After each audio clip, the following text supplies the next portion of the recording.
Kwa kawaida katika hizi jamii zetu tunazoishi, zinaweza kufanya maisha yetu kuwa mazuri, tena bora zaidi, kuwa mabaya au hata ya kutisha. Watu hupitia mambo mengi sana, na tunaposikiliza simulizi zao, tunapata picha ya jinsi wanavyoishi na namna wanavyoweza kuyachukulia maisha. Hii ni timu ya mpira ya watu wanaoishi na hali ya ulemavu wa ukuaji, yaani mbilikimo. Kwa lugha ya Kizungu hali hii inaitwa dwarfism. Zaidi ya hilo, wanaishi pia na maumivu kutokana na vile wanavyotendewa na watu ambao kwa kawaida walitakiwa kuwapenda. Lakini hali hiyo haijawazuia kufuata ndoto zao, kwa sababu wanajiandaa kushiriki kombe la dunia. Leo tupo katika Jamhuri ya Kenya, ambako tumekuja kukutana na timu hii ya mpira wa miguu ambayo imekuwa ni ya kipekee na ya kushangaza pia. Ni kitu gani kilichowatia moyo watu hawa mpaka kuanzisha wazo hili, na wako tayari kulipeleka mbali kiasi gani? Hii ndiyo simulizi yao. Wote wanatoka katika familia tofauti tofauti, na waliamua kuungana na kushirikiana kufanya jambo kubwa ambalo jamii mpaka hii leo hawaamini, kutokana na sehemu ambayo wamefikia. Na hiyo yote ni kutokana na watu walikuwa wakiwahukumu kwa namna wanavyoonekana. Yes, my name is Michael Dera. Anaitwa Michael. Yeye ndiye kocha wa timu yao ya mpira. Anasema waliipa timu yao jina la Lion Stars. Kwao waliamua kujipa jina hilo kwa sababu simba anajulikana kama mnyama mwenye nguvu kuliko wote. Na kwa kuwa jamii huwadharau, wanataka kuonyesha jinsi walivyo na nguvu na uwezo. Anasema wanatoka maeneo mbalimbali ya mji mkuu wa Kenya, ambako ni Nairobi, lakini wanatamani sana kuwatafuta watu wengine zaidi wenye hali kama yao na kufanya timu yao kuwa kubwa na imara zaidi kuliko ilivyo sasa, jambo ambalo linawafanya wajisikie wameunganishwa na kupendwa.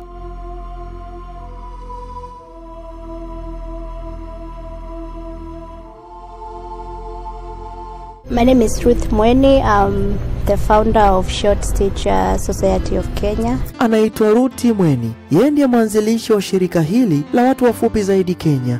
Shirika hilo linaunga mkono watu wanaoishi na hali kama hii. Anasema kwamba nchini Kenya watu wanaoishi na hali hii ni takriban 3,000 kulingana na takwimu za mwaka 2009. Ana lengo la kuwatafuta na kujua wanaishi wapi hasa, ili aweze kuwaunganisha katika timu yake, kwa sababu anafahamu kuwa watu wenye hali hii hukumbana na changamoto nyingi zinazowafanya wajisikie wapweke. Wanapitia changamoto nyingi katika maisha yao ya kila siku. Mara nyingi watu mtaani wamekuwa wakiwacheka na kuwaita watoto.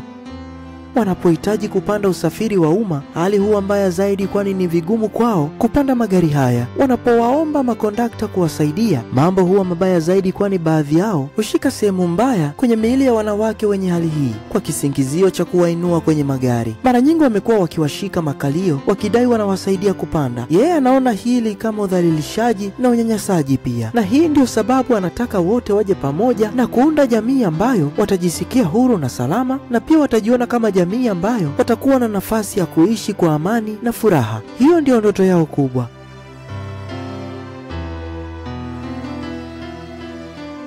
Okay, my name is Almeri Joki Nyabura. Huyu ni Mary, ana miaka 27 na yeye ni mwanamuziki. Anasema kwamba muziki ndio kitu pekee anachokipenda zaidi, kwa sababu humsaidia kuelezea hisia zake na humfanya atulie. Pia anafurahi sana kuwa sehemu ya timu hii, na anawahamasisha watu wote wenye hali kama ya kwake kujiunga katika timu yao.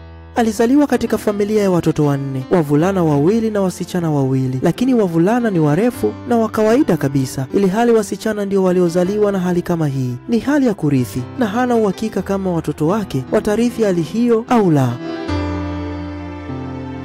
Mary alipata nafasi ya kwenda shule. Alisoma hadi chuo kikuu. Anasema ingawa inaonekana kuwa ni jambo la kawaida, kwake ilikuwa ni ngumu sana, na ilimwachia kumbukumbu za huzuni kubwa. Kwenye harakati zake za kupambana na elimu, aliweza kubaki na kumbukumbu za huzuni kwenye maisha yake. Wanafunzi wengi walikuwa wanamcheka kwa sababu ya jinsi anavyoonekana. Darasani hali ilikuwa tofauti, kwa sababu hakuweza kukaa kwenye dawati kwa kuwa dawati lilikuwa ni refu sana. Kila shule aliyokwenda hali ilikuwa ngumu. Hata hivyo, anashukuru sana kwamba aliweza kuvumilia yote hayo mpaka akahitimu, na sasa ana kazi yake, japokuwa si kazi ya ndoto yake.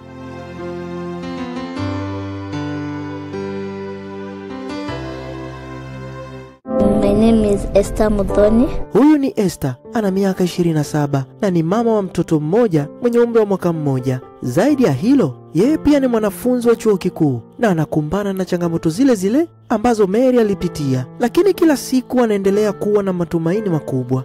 Japokuwa hali kwake pia ilikuwa ni ngumu vile vile. Nyumbani anakokaa anakumbana na matatizo mengine, yaani kana kwamba kuzaliwa hivi alikuwa amepanga. Na pia amekuwa akipitia changamoto nyingi, kwa mfano kutaka kutoa vitu ambavyo viko kabatini sehemu ya juu, au hata baada ya kufua nguo inakuwa ni vigumu kwake kuzianika ili ziweze kukauka.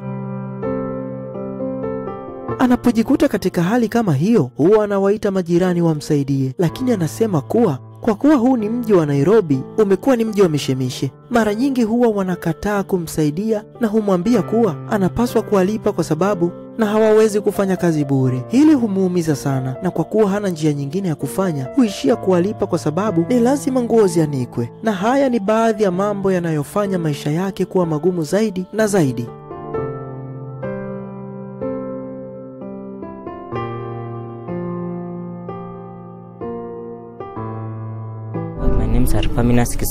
Paminas ana miaka 23. Kwa sasa ana mchumba na ana matumaini ya kuoana naye hivi karibuni kama endapo mambo yataenda vizuri. Ingawa maisha yake pia sio rahisi hata kidogo.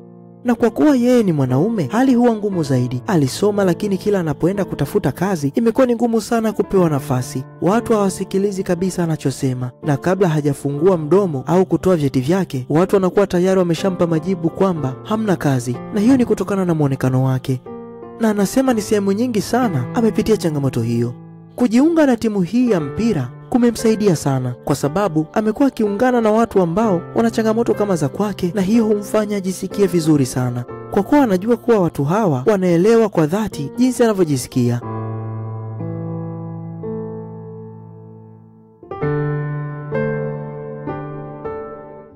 Kwa majina anaitwa Bernard.